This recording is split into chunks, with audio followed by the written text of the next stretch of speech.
नमस्कार मित्रांनो, मी डॉक्टर उमेश तुम्हाला आज फिमेल सेक्शुअलिटी म्हणजे स्त्रियांची लैंगिकता समजून घेण्याबाबत थोडक्यात तुम्हाला सांगणार आहे। रिलेशनशिप असो किंवा लग्न, नातं जितकं घनिष्ठ होतं तितक्या खोलात अनेक गोष्टी समजायला लागतात। जर तुम्हाला तुमच्या जोडीदाराला खुश ठेवायचं असेल तर स्त्रियांच्या लैंगिकतेचा म्हणजे फिमेल सेक्शुअलिटीचा खरा अर्थ आणि त्यांचे वेगवेगळे पैलू समजून घेणं खूप गरजेचं असतं। मी गेल्या 40 वर्षापासून क्लिनिकल सेक्सॉलॉजिस्ट म्हणून अशा अनेक प्रश्नांची उत्तरे माझ्या क्लिनिकमधून देत आलेलो आहे आणि तुमच्या संपूर्ण शंकाचे निरासन करण्यासाठी मी आणि माझे आशा किरण सेक्स क्लिनिक हे मी 1985 पासून तुमच्या सेवेमध्ये उपलब्ध आहे। आता स्त्रियांच्या लैंगिकतेबाबत अनेक गैरसमज आणि भ्रांती पण आहेत। उदाहरणार्थ, मासिक पाळीच्या काळात सेक्स करावा की नाही हा प्रश्न पुरुषांच्या मनात नेहमीच सतावत असतो, पण तो अगदी स्पष्टपणे जोडीदाराबरोबर आपण डिस्कशन करत नाही। मासिक पाळीच्या काळात स्त्रियांमध्ये लैंगिक इच्छा आणि उत्तेजना वाढते हे स्वाभाविक व सत्य आहे, कारण त्यांचे हार्मोन त्यावेळेला स्टिम्युलेट होतात।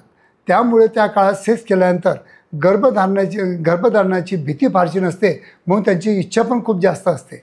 परंतु शारीरिकदृष्ट्या त्या काळात पूर्णपणे रिलॅक्स होतात आणि सेक्ससाठी तयार होणे कठीण पण होऊ शकतं, कारण मासिक पाळीमुळे असलेला डिस्कम्फर्ट किंवा रक्तस्राव काही स्त्रियांना खूपच त्रासदायक वाटू शकतो। म्हणून या काळात पुरुषांनी आपल्या जोडीदाराला जास्त काळजी, समजूतदारपणा आणि प्रेमाने सांभाळणं खूपच गरजेचं असतं। तिला तिच्या मूडप्रमाणे आपल्याला वेळ द्यावा लागतो, तिला जवळून समजून घ्यावं लागतं, तिचा मानसिक आराम आपल्याला लक्ष ठेवावा लागतो, जेणेकरून ती तुमच्यावर अधिक विश्वास ठेवेल। आणखी एक महत्त्वाचा विषय म्हणजे हस्तमैथुनाविषयीच्या गैरसमजाबाबत बोलायचं तर पुरुषाच्या अनेकांना वाटत असतं की हस्तमैथुन फक्त पुरुषांशी संबंधित आहे, पण खरोखर स्त्रिया देखील हस्तमैथुन करतात आणि त्यातून लैंगिक आनंद पण ते घेऊ शकतात। क्लायटोरियल उत्तेजना, ज्याला मी क्लायटोरिस ग्रंथी म्हणतो, त्याला रब करून काही महिला खूपच नैसर्गिक आणि खूप चांगलं स्टिम्युलेशन करून आपलं स्वतःला स्टिम्युलेट करून घेतात। आजही समाजात या विषयावर बोलणं अजून पण टाळलं जातं, पण स्त्रियांनी या बाबतीत खुल्या मनाने विचार करणं आणि समजून घेणं हे खूप अत्यावश्यक आहे। गर्भधारणेबाबतच्या भीतीविषयी देखील मला स्पष्ट सांगायचं आहे की स्त्री गर्भवती होण्यासाठी पुरुषांच्या वीर्यातील शुक्राणू स्त्रियांच्या शरीरातील अंड्याशी योग्य प्रकारे मिळणे खूपच आवश्यक असतं। म्हणून फक्त सेक्स झाल्यामुळे स्त्री गर्भवती होणार नाही हे पण समजून घ्यायला पाहिजे। गर्भधारणेबाबत योग्य माहिती आणि योग्य संरक्षण हेच आपलं गरजेचं असतं।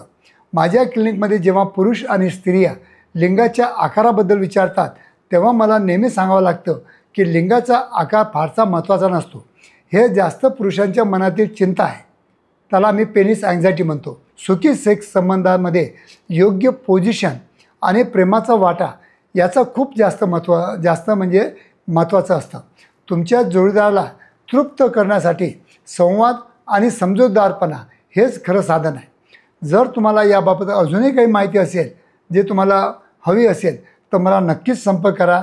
स्त्रियांच्या लैंगिक इच्छेबाबत अनेक पुरुषांच्या मनात प्रश्न असतात।